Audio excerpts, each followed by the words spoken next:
C'est l'heure du journal de l'Afrique, soyez les bienvenus sur France 24. À la une ce soir, ces accusations de l'ambassadeur américain en Afrique du Sud. Armer les Russes est extrêmement grave, c'est ce qu'a déclaré l'ambassadeur des États-Unis en Afrique du Sud. Il accuse les autorités sud-africaines d'avoir livré des armes et des munitions à la Russie, malgré sa neutralité dans la guerre en Ukraine. Pretoria affirme de son côté qu'aucune preuve n'a été fournie à ce jour pour étayer ces allégations. Les détails au cap de notre correspondante Caroline Dumais. Et les États-Unis qui essayent justement de dresser un rempart contre l'influence russe sur le continent en s'implantant davantage. La 11e édition du sommet des forces terrestres africaines organisée par Washington jusqu'au 12 mai en Côte d'Ivoire en est l'illustration.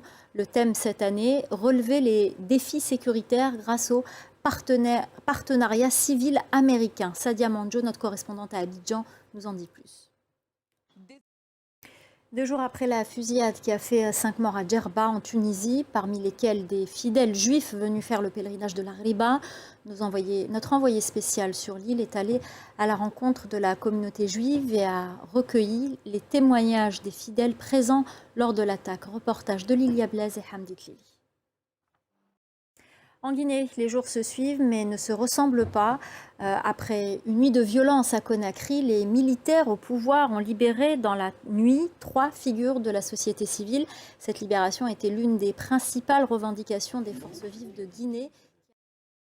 À moins de 4 mois des élections générales, les autorités zimbabwéennes viennent d'introduire une nouvelle monnaie. Elle est électronique et indexée à l'or. Ce jeton digital sera utilisé aux côtés de l'actuel dollar zimbabwéen.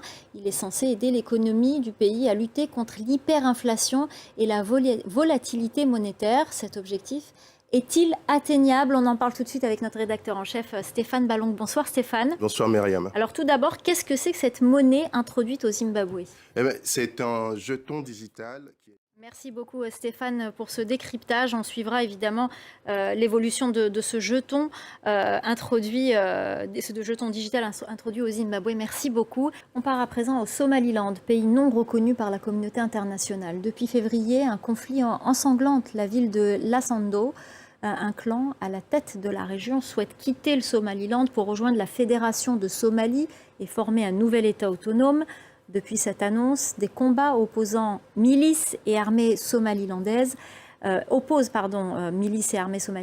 il y aurait des centaines de morts. Bastien Renouille, notre correspondant dans la région, s'est rendu au Somaliland. Reportage. Sur le continent, plus de 300 langues sont en voie de disparition. En Afrique du Sud, le nou en fait partie. Seule une vieille dame le parle encore couramment. Avec sa petite fille, elle tente de sauver sa langue. Olivia Bizot. Voilà, c'est la fin du journal de l'Afrique. Merci aux équipes en régie. Merci à notre chef d'édition, Célia Caracena. Merci à nos correspondants sans qui ce journal ne pourrait se faire. Et merci à vous pour votre fidélité. Restez avec nous. L'info continue sur France 24.